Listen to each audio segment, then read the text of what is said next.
So starting with a new chapter, and name of the chapter is securitization.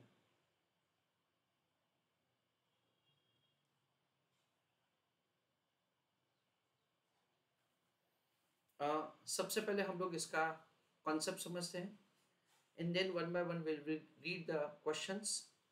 और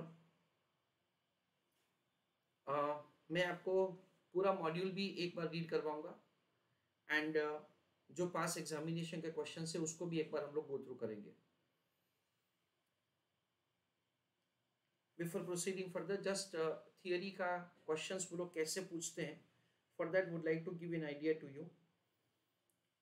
basically SFM के examination में question number 1 और फिर question number 2 to question number 6। Question number 1 is compulsory, और 2 to 6 ये 5 question में से हमको कोई भी 4 क्वेश्चन अटेंड करने हैं।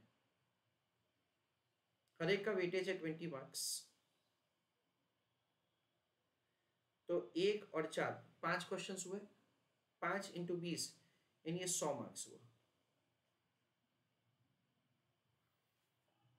That is the way the 100 marks examination paper is there. हर एक क्वेश्चन में जो 20 मार्क्स है ना फ्रेंड्स, उसमें क्या करते हैं वो लोग, question number 1 I am sorry कोई भी क्वेश्चन में वो लोग 3 क्वेश्चंस पूछते हैं, ए, बी और सी। ए और बी का यूजुअली वेट होता है 8 मार्क, ए और बी का यूजुअली होता है 8 मार्क, और सी का वेट होता है से 4 मार्क। यानी ये पहले 2 क्वेश्चन है ना, उसका कुल मिला के वेट हो जाएगा 16 मार्क्स यूजुअली। कई बार 12-4, 10-6 ऐसा भी वो लोग देते हैं, 9-7। और ये जो आखिरी क्वेश्चन है वो थियरी का क्वेश्चन होता है, दैट इज सी क्वेश्चन।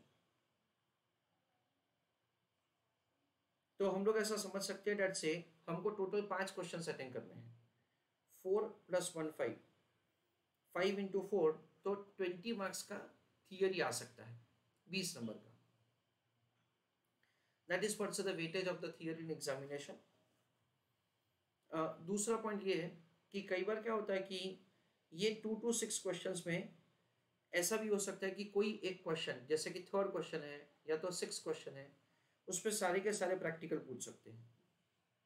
तो उस केस में से we will be having the theory to be attended at least for 16 marks. So 16 marks से 20 मार्क्स तक का हमको थियरी अटेंड करना है, ऐसा हम लोग रख के से थियरी पढ़ते हैं। We understand it's of course से जो भी एसएफएम के टॉपिक्स हैं उसमें कुछ टॉपिक्स ऐसे जिसमें सिर्फ थियरी है, सिर्फ थियरी, और कुछ टॉपिक्स ऐसे कि जिसमें थियरी और प्रैक्टिकल दोनों साथ में है।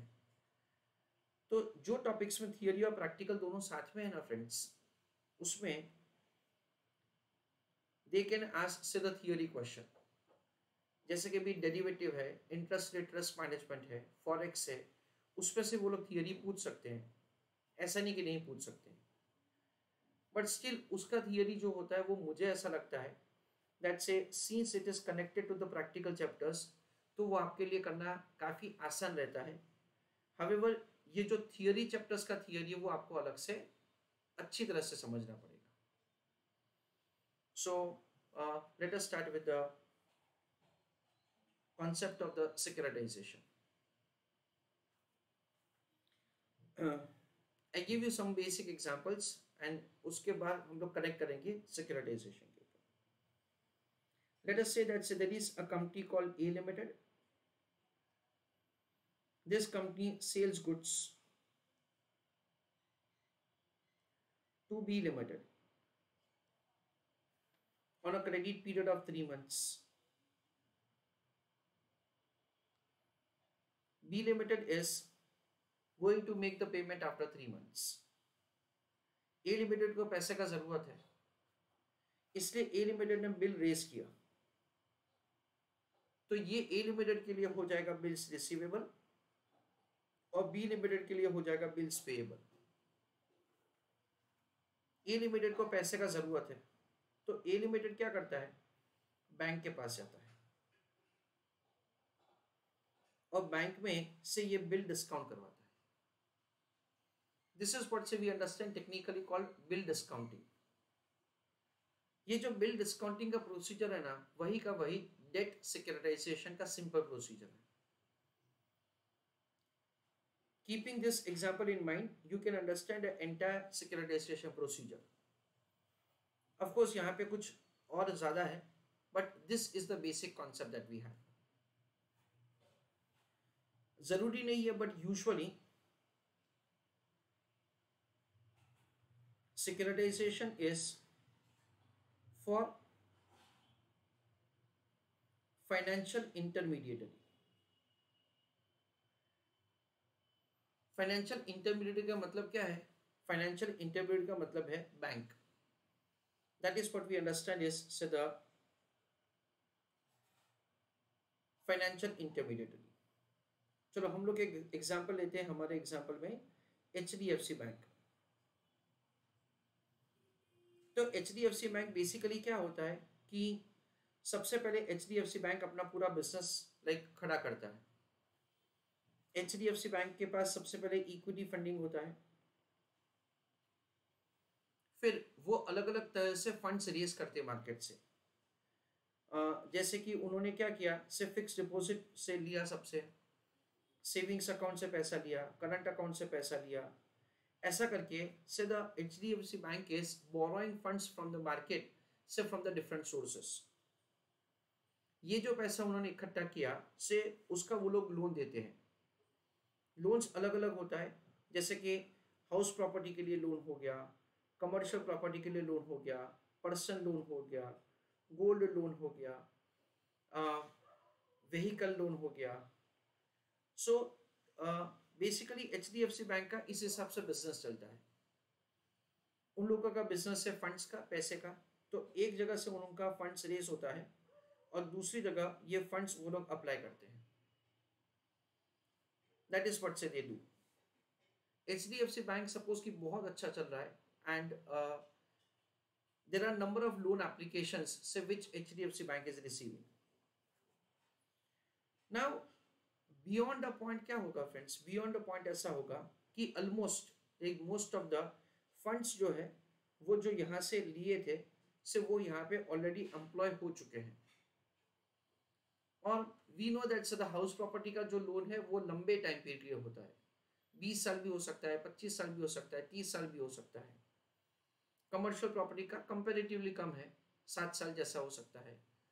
हावेवर से ऑफकोर्स से जो भी फंड्स हमने यहाँ पे एम्प्लॉय किया है from bank point of view, उसका रिकवरी हमको लॉन्ग पीरियड ऑफ टाइम पे मिलने वाला है। अभी HDFC बैंक को और पैसे का जरूरत है। क्यों? क्योंकि लोन एप्लीकेशंस आ रहे हैं और उनको और ज्यादा लोन देना है।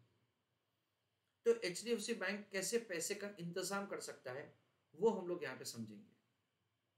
सो what you have to keep in mind that say a financial intermediary is in need of the funds for the purpose of expansion of the business.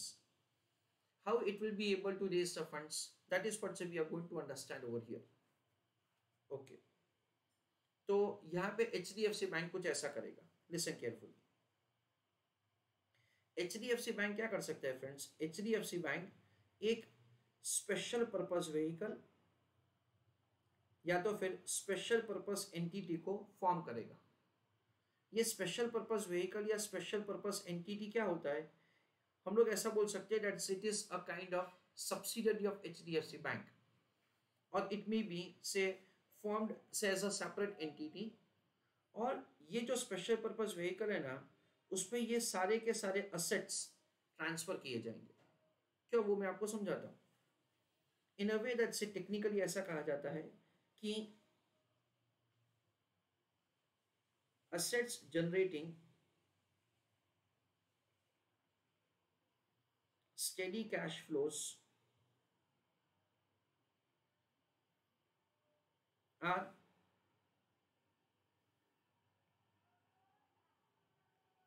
transferred to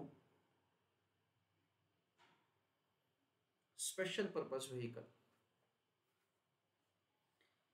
We understand something like this, that suppose HDFC bank ने जो सारा loan दिया है ना, वो loan amount है, late us से an amount of rupees 800 crore, जो अमाउंट ऑफ लोन है, तो उनको जो फ्यूचर में रिसीवेबल होगा वो तो इंटरेस्ट के साथ होगा ना। लोन हमने दिया 100 रुपए का, तो हमको वापस क्या मिलता है, 100 रुपए प्लस ब्याज मिलता है। सो let us say that this is the loan amount, और उनको जो अमाउंट रिसीव होने वाला है ना, वो अमाउंट उनको रिसीव होने वाला है 1000 करोड़, 1000 करोड़ का अमाउंट मिलने वाला है। Now listen carefully what I am going to speak. HDFC bank क्या करता है, ये 1000 करोड़ का रिसीवेबल है, वो स्पेशल पर्पस व्हीकल को 900 करोड़ में ट्रांसफर करता है। सर वैल्यू आपने इन दोनों के बीच का क्यों लिया, वो मैं आपको थोड़ी देर में समझाता हूं। यानी 1000 करोड़ का absolute amount of the receivable है, उसको उन्होंने 900 करोड़ में ट्रांसफर किया, किसको, स्पेशल पर्पस व्हीकल को। नाउ स्पेशल पर्पस व्हीकल के बुक्स ऑफ अकाउंट्स पे ये सारे के सारे रिसीवेबल आ गए, और से उन्होंने 900 करोड़ में से कंसिडरेशन पे किया। बस ये स्पेशल पर्पस व्हीकल के पास फंड्स कैसे आएगा फॉर मेकिंग पेमेंट, तो स्पेशल पर्पस व्हीकल ऐसा करेगा, special purpose vehicle will issue securities. वो क्या करेंगे, it will issue securities against these receivables. ये जो पैसा आने वाला है ना, से उसके सामने से वो सिक्योरिटीज इश्यू करेंगे। What it will do, listen carefully what I am going to speak. Special purpose vehicle will issue the securities against these receivable in a way that the special purpose vehicle investors को ऐसा बोलेगा कि देखो हमको 1000 करोड़ मिलने वाले हैं, है ना, 1000 करोड़ मिलने वाले हैं, we want you to subscribe the security, और उसके सामने हम लोग आपको से जितना भी इन्वेस्टमेंट है प्लस उसके ऊपर रिटर्न हम लोग देंगे। हमारे पास पैसा कहां से आने वाला है, हमारे पास यहां से पैसा आने वाला है। So special purpose vehicle will issue the security, और उसको क्या करेंगे, से म्यूचुअल फंड है, फाइनेंशियल इंस्टीट्यूशन है, पेंशन फंड से, ये सारे से जो बड़े बड़े इन्वेस्टर्स है, they are going to make investment. Suppose they are making investment of, let us say, an amount of rupees say 910 crore, उसके सामने उनको इन टोटल मिलेगा 1000 करोड़, यानी उनको भी क्या होगा, उनको अपना रिटर्न मिल जाएगा। ये पूरा का पूरा है द डेट सिक्योरिटाइजेशन का प्रोसीजर। सबसे पहले क्या किया जाता है friends, listen carefully what I am going to speak. सबसे पहले we have the origination function. Sir origination function का मतलब क्या, ओरिजिनेशन फंक्शन का मतलब ये है कि पूरा का पूरा बिजनेस पहले खड़ा कीजिए, उसको ओरिजिनेशन फंक्शन बोला जाता है। फिर ये है पुलिंग फंक्शन।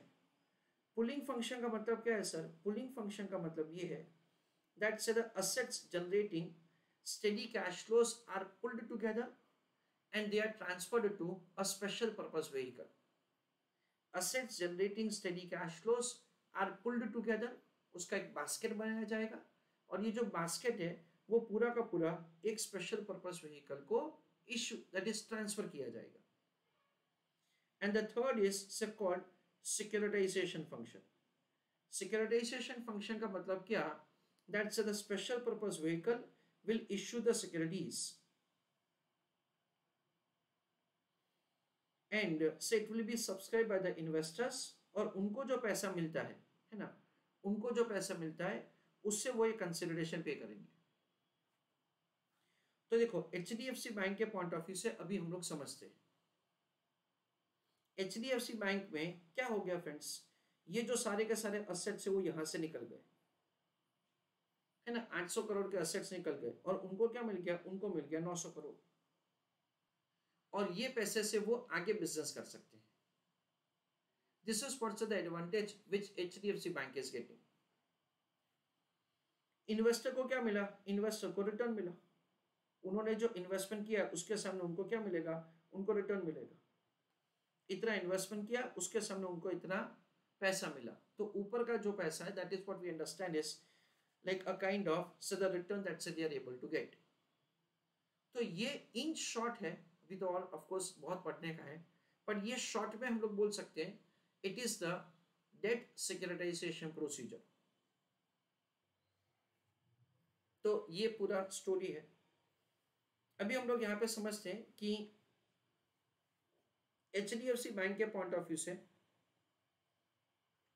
एचडीएफसी बैंक के पॉइंट ऑफ व्यू से क्या क्या फायदे होंगे फॉर द डेट सिक्योरिटाइजेशन। एक, it is able to raise funds. आपको कुछ लिखना नहीं, आपको सिर्फ समझने का है। सबसे पहले क्या है, सिंपल है, this is the way you will be able to raise the funds, simple. Second, एकदम गौर से सुनो, from HDFC Bank point of view, we can say that say it is able to get the off balance sheet funding. Of balance sheet funding का मतलब ये है friends कि ये जो सिक्योरिटीज इशू किया है स्पेशल पर्पस व्हीकल ने, उसको HDFC बैंक से डायरेक्टली कोई लेना देना नहीं है। अगर हम लोग देखें that say the HDFC bank का जो बैलेंस शीट है उसमें से कोई भी डेट फाइनेंसिंग यहाँ पे नहीं होगा। So HDFC Bank is able to raise the funds say through off balance sheet financing. That is what's the biggest advantage that it has. We know that say there are always say certain lending norms, borrowing norms for HDFC Bank. तो इन सब के ऊपर अगर HDFC Bank खुद बोरो करेगा, then in that case से उनके लिए क्या हो जाएगा, से उनका जो रेशियोज होगा ना, वो रेशियोज थोड़ा डिटोरिएट होगा। Because whenever there is an increase in the debt equity ratio, so it is not considered to be a good sign. That is the reason we understand that say from HDFC Bank point of view, it is able to get the off balance sheet funding. Third, it does not reduce borrowing capacity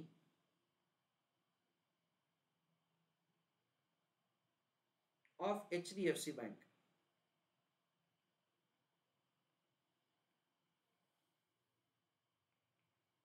fourth, देखो fourth वाला फायदा मैं बता रहा हूं, however ये फायदा इतना फायदा नहीं है, बट स्टिल मैं बता रहा हूं आपको क्योंकि लीगली तो कुछ ऐसा ही है। बेसिकली क्या होगा फ्रेंड्स कि स्पेशल पर्पस व्हीकल जब सिक्योरिटी इशू करेगा ना, तब इन्वेस्टर को बोल देगा कि देखो भाई हमको यहां से पैसा मिलने वाला है,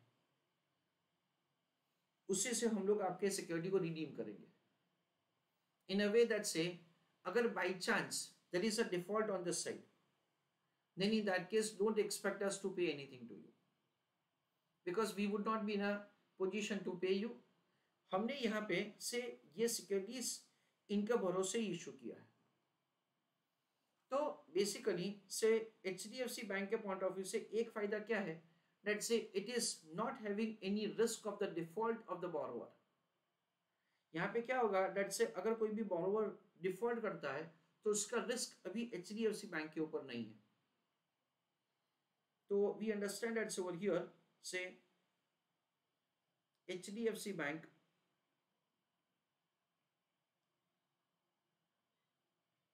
does not have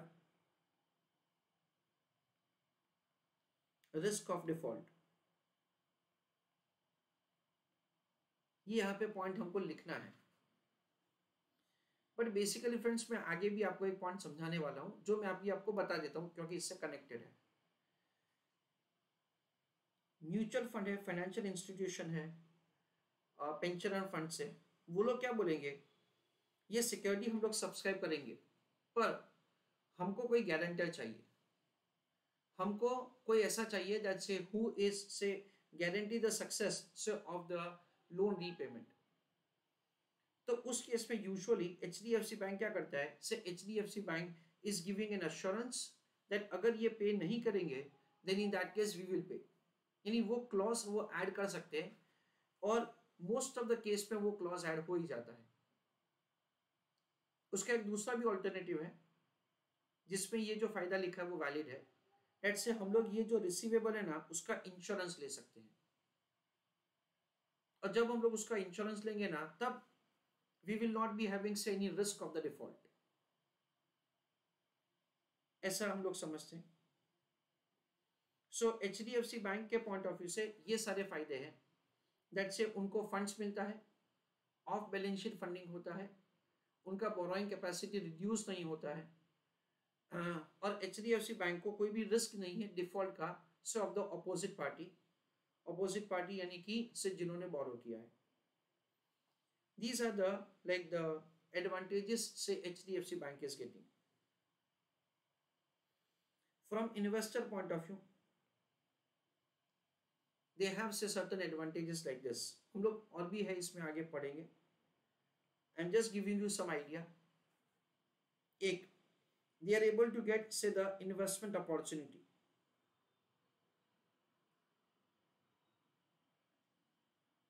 They are able to get the investment opportunity.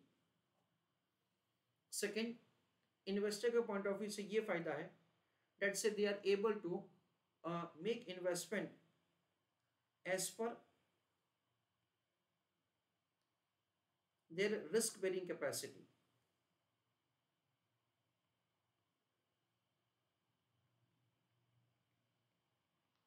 इसका मतलब क्या वो मैं आपको समझाता हूँ।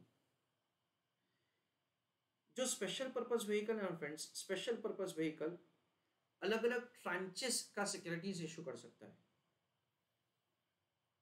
ट्रांच 1, ट्रांच 2, ट्रांच 3 ऐसा करके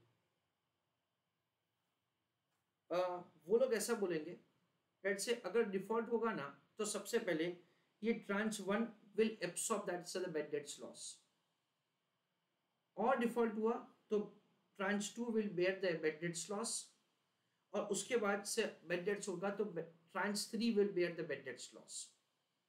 ऐसा करके वो क्या कर सकते हैं that say they have say the kind of category of tranche 1, tranche 2, tranche 3। देखो सबसे पहले ट्रांच 1 बैड डेट्स का लॉस बेयर करेगा, इसलिए हम लोग ऐसा बोल सकते हैं दैट से उनका रिटर्न सबसे ज्यादा होगा। ट्रांच 3 सबसे कम रिस्क बेयर करेगा, दैट इज से सबसे कम लॉस बेयर करेगा, इसलिए उसका रिटर्न क्या होगा, सबसे कम होगा। यानी जो मैं यहां पे बोल रहा हूं ना friends, that say they can make investment as per their risk bearing capacity. Third, they can make investment as per their requirement of cash flow। Sir इसका मतलब क्या है भाई? देखो इसका मतलब कुछ ऐसा है, लिसन केयरफुली भाई। इसका मतलब ये है कि स्पेशल पर्पस व्हीकल ऐसा सिक्योरिटीज इशू कर सकता है ट्रांच 1, ट्रांच 2, ट्रांच 3, जिसपे वो लोग ऐसा बोलेंगे that say we may have say the early repayment of the loan by the borrowers, है ना। अगर मार्केट में रेट ऑफ इंटरेस्ट क्या हो जाएगा, नीचे हो जाएगा, then in that case say there may be debt rescheduling from the borrowers, है ना। जैसे अगर मैंने हाउसिंग लोन लेके रखा है और मैं ये देखता हूँ कि रेट ऑफ इंटरेस्ट मार्केट में गिरता है, then I may borrow at a lower rate and I may repay the existing the higher rate of interest loan। तो उस केस में हम लोग सबसे पहले ट्रांच 1 को रीपे करेंगे, उसके बाद ट्रांच 2 को रीपे करेंगे, और उसके बाद ट्रांच 3 को रीपे करेंगे। तो जैसा भी मेरा requirement of the cash flow है, मुझे अर्ली कैश फ्लोस चाहिए, I can make investment accordingly. या तो सपोज कि मैं एक इंश्योरेंस कंपनी हो या पेंशन फंड्स हो जिसमें मुझे लॉन्ग टर्म के लिए कैश फ्लोस ब्लॉक करके रखना है, then in that case I will make investment say accordingly. तो मुझे जैसा इन्वेस्टमेंट का रिक्वायरमेंट है उस हिसाब से मैं इन्वेस्टमेंट करूंगा। चौथा, listen carefully, from investor point of view, अगर उनको कोई भी लीगल ऑब्लिगेशन है, अगर उनको कोई भी लीगल ऑब्लिगेशन है तो वो ऑटोमेटिकली फुलफिल हो जाएगा। जैसे कि सपोज बैंक ने एग्रीकल्चर सेक्टर में लैंड किया है, एग्रीकल्चर सेक्टर में, और उसका स्पेशल पर्पस व्हीकल फॉर्म होता है, और उसमें से सपोज कि म्यूचुअल फंड इन्वेस्टमेंट करता है, और म्यूचुअल फंड ने ऐसे ही बोल के पैसा लिया था कि हम लोग एग्रीकल्चर सेक्टर में लैंड करेंगे, तो ये इनडायरेक्टली क्या हो गया, एग्रीकल्चर सेक्टर में ही लैंडिंग हो गया. So it will meet with the legal obligation that they have. Then they have that is an advantage of cherry picking portfolio. Cherry picking portfolio का मतलब क्या, वो मैं आपको समझाता हूँ. We understand that say basically जो HDFC बैंक है वही हीरो है पूरे का पूरे एग्जाम्पल में. तो HDFC बैंक क्या करेगा, लिसन केयरफुली, वो सबसे पहले इनको मिलेंगे और उनसे बोलेंगे डेट से भी हम लोग ऐसा एक स्पेशल पर्पस व्हीकल फॉर्म करके पूरा का पूरा ये करना चाहते हैं. Would you like to make investment, ऐसा करके उन्होंने सब शुरू किया बात. तो ये लोग ऐसा बोल सकते हैं, दीज इन्वेस्टर्स, दैट आप आपके पोर्टफोलियो में से आपने किसको किसको लैंड किया ना वो हमको बताओ. जिनको जिनको लैंड किया ना उसमें से दे मे pick, late us say that से बैंक ने लैंड किया है रिलायंस कंपनी को, टाटा कंपनी को, इन्फोसिस को, like that say they have like very good से द बोरोवर्स, और ये बोरोवर्स का डिफॉल्ट होने का पॉसिबिलिटी ऑलमोस्ट जीरो है. तो HDFC बैंक क्या कर सकते हैं, HDFC बैंक इनको ऐसा बोल सकते हैं इन्वेस्टर को कि आप बोलो उसका मैं स्पेशल पर्पस व्हीकल फॉर्म करूंगा, है ना, चेरी पिकिंग. तो चेरी हम लोग पिक करते हैं ना, ऐसा चेरी पिकिंग पोर्टफोलियो, ऐसा भी वो पोर्टफोलियो फॉर्म कर सकते हैं. This is what say we have advantage from the investor point of view. उसके अलावा फ्रेंड्स बहुत सारा सब्सिडरीज पॉइंट्स होता है. सब्सिडरी यानी कि there is a term called the credit rating, यानी ये जो इंस्ट्रूमेंट्स इशू करेंगे सो उसका क्रेडिट रेटिंग किया जाएगा. क्रेडिट रेटिंग जितना अच्छा से उतना क्या होगा, से रेट ऑफ रिटर्न कम होगा. देन वी अंडरस्टैंड दैट से एक एजेंसी होगा who will look after all the like the procedures. There is a trust. Then say there is an agency who will say do the collection, that is receiving and the paying agent. ऐसा करके सब subsidiary points होने वाला है आगे. जो special purpose vehicle security issue करेगा, so that is so there are three types of the securities say that they can issue: pay through and pay that is pass through. ऐसा करके securities होने वाला है और उन सब के बारे में हम लोग 1-to-1 ऑल डिस्कशन करेंगे. बट ये ओवरऑल अंडरस्टैंडिंग है say about the entire debt securitisation procedure. शुरू करते हैं क्वेश्चन नंबर 1 से. What is securitisation and explain process of the securitisation. Some companies who are involve in sending money और making credit sale must have huge balances of the receivable in their balance sheet. Sending money का मतलब ये है that say it is like the doing business of the banking or making credit sales. तो देखो initially basically क्या है कि securitisation का पूरा प्रोसीजर से सिर्फ बैंक के पॉइंट ऑफ व्यू से था, फिर धीरे धीरे ये एक्सपांड हुआ है ये कॉन्सेप्ट. और अगर किसी ने क्रेडिट सेल्स किया है ना उसके लिए भी ये काम आ सकता है. Though they have huge receivables, but still may face liquidity crunch. जैसे हमने डिस्कस किया कि HDFC बैंक के पास से रिसीवेबल्स बहुत सारे हैं, पर उनको क्या करना है, उनको आगे अपना बिजनेस बढ़ाना है जिसके लिए उनके पास पैसा नहीं है. To run their business or to expand. One way may be to adopt the borrowing route. But this results into change in the debt equity ratio. And friends, practically ये जो debt equity ratio है ना, so उसको control में रखना बहुत ही जरूरी है.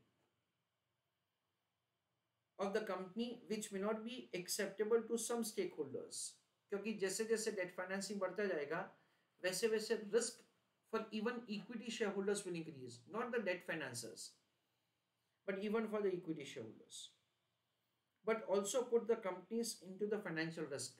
जो DFL हम लोग पढ़ते थे, which affects the future borrowing by the company. To overcome the problem the term securitization was coined. तो उन्होंने बताया कि कौन से सिचुएशन में, कौन सी परिस्थिति में सिक्योरिटाइजेशन का कॉन्सेप्ट से इन्वेंट हुआ था। डेफिनेशन है, securitization is the process of taking an illiquid asset. Illiquid assets का मतलब हम लोग समझ सकते हैं assets generating steady cash flows.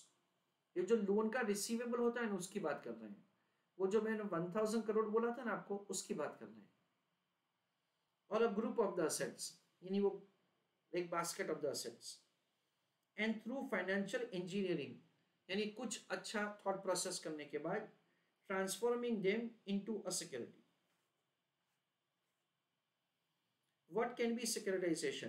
तो किसको किसको कर सकते हैं securitization? Auto loan, student loan, mortgages यानी कि house property loan, credit and receivable, lease payment को भी कर सकते हैं और डेटर्स को भी कर सकते हैं। ओरिजिनेटर यानी कि हमारे एग्जांपल में HDFC बैंक।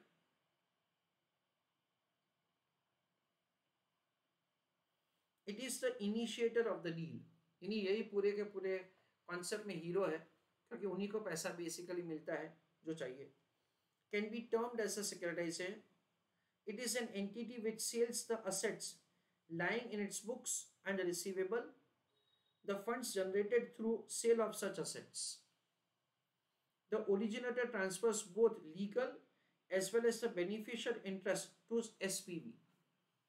तो ये लोग ऐसा कहना चाहते हैं दैट से HDFC बैंक जो है वो ट्रांसफर करता है क्या, दोनों चीज, लीगल और beneficial interest to special purpose vehicle और स्पेशल पर्पस एंटिटी, जो उन्हीं का एक सब्सिडरी होता है, बट लीगल एंटिटी उसका अलग है। तो बेसिकली जो हम लोग बोलते हैं नॉन रिकोर्स, वैसा हो जाएगा कि अगर किसी बोरोवर ने डिफॉल्ट किया तो HDFC बैंक उसके लिए जिम्मेवार नहीं होगा। That is what it says. दूसरा एक चीज just I would like to tell you all of you कि यहां पे हम लोग इन्वेस्टर को कुछ ऐसा बोल सकते हैं, लिसन केयरफुली, कि देखो अगर HDFC बैंक सिक्योरिटी इश्यू करता है और आप सब्सक्राइब करते हो, and let us say that से unfortunately HDFC bank is going into the liquidation, तो ये सारे के सारे असेट्स है ना, वो सारे के सारे डेट फाइनेंसेस के बीच में प्रोपोर्शनली डिस्ट्रीब्यूट होंगे। उसकी जगह सपोज कि ऐसा होता है कि ये स्पेशल पर्पस व्हीकल फॉर्म किया, उसमें सारे के सारे असेट्स ट्रांसफर किए और इस हिसाब से आपने इन्वेस्टमेंट किया, and in that circumstances HDFC bank is defaulting, तो आपको चिंता करने का जरूरत नहीं है। In a way that as an investor you are secured. आपका जो रिसीवेबल है ना फ्रेंड्स, आपका रिसीवेबल का अमाउंट पूरा का पूरा सिक्योर्ड है अगेंस्ट दीज रिसीवेबल। ये रिसीवेबल के ऊपर दूसरे लेंडर्स का से कोई भी राइट नहीं है, दूसरे लेंडर्स का कोई भी राइट नहीं है, क्योंकि ये पूरा का पूरा अलग एंटिटी फॉर्म करके उन्होंने सिक्योरिटी इश्यू किया है।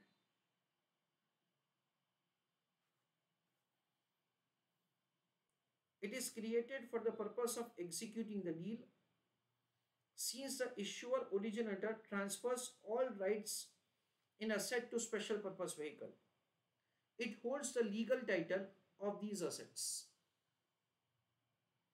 It is created specially for the purpose of securitization only, and normally could be in form of a company, it could be in a form of trust, society or trust, ऐसा वो लोग कहना चाहते हैं। तो हमारे एग्जांपल में originator यानी HDFC बैंक, बोरोवर यानी कि जिसने लोन लिया है, स्पेशल पर्पस व्हीकल से ये एक एंटिटी हमने खड़ा किया है, और ये म्यूचुअल फंड है जिन्होंने, म्यूचुअल फंड है, इंश्योरेंस कंपनी से, पेंशनर फंड से, फाइनेंशियल इंस्टीट्यूशन है जिन्होंने इन्वेस्टमेंट किया है। The main objective of creating special purpose vehicle to remove assets from the balance sheet of originator, since special purpose vehicle makes an upfront payment to the originator. कितना friends पता है? 900 करोड़ जो मैंने example में आपको दिया था, वो उन दोनों के बीच का क्या होता है उसका भी एक लॉजिकल रीजन है, वो मैं आपको समझाता हूं. It holds key position in the overall process of the securitization. Further, it also issues the securities called asset-backed securities or mortgage-backed securities. यानी ये सिक्योरिटीज के पीछे बैकिंग किसका है? That is what we understand is asset-backed securities to investors. Investors जो पैसा लगाते हैं at the buyers of the securitized paper, which may be individual, institutional investors such as mutual fund, provident fund, insurance companies, financial institution, etc. Since they acquire a participating in the total pool of the assets or receivable, they receive their money back in form of interest and principal as per the terms of the agreement. जैसे मैंने आपको बताया that say there are two types of the securities, that is pay through and pass through. That is what say we have. उसके बारे में भी हम लोग आगे डिस्कस करेंगे. The process of the securitization typically involves one, creation of the pool of assets from illiquid financial assets such as receivable or loan which are marketable. Marketable का मतलब है that से उसको हम लोग क्या करेंगे, से liquidity में convert करेंगे. In other words, it's just a process of repacking और रीबंडलिंग ऑफ द इलिक्विड एसेट्स, है ना. जो इंडिविजुअल लोन अगर मैं किसी को बेचने जाऊं तो थोड़ी बेच सकता हूं मैं HDFC बैंक को, मुझे इनसे 10,000 रुपए लेने हैं, है ना. मैंने उनको 8,000 दिए, उनसे 10,000 लेने हैं, तो आप इनसे 9,000 ले लेना, मेरे को 9,000 दे दो. ऐसा मैं इंडिविजुअली सेल नहीं कर सकता हूं. I hope that everybody is able to understand that's the individually loans को मैं किसी को नहीं बेच सकता हूं. इसलिए क्या करता हूं, से इसको मैं पैक करता हूं. देखो क्या बोल रहे हैं वो लोग, प्रोसेस ऑफ रीपैकिंग और रीबंडलिंग, यानी सबको हमने साथ में कर दिया. इनटू मार्केटेबल सिक्योरिटीज, उसको हमने साथ में किया, फिर उसके सामने हम लोग सिक्योरिटीज इश्यू कर रहे हैं. दीज असेट्स कैन बी, ऊपर जो लिखा था उन्होंने, automobile loan, credit card receivable, residential loans, mortgages, any other form of the future receivables.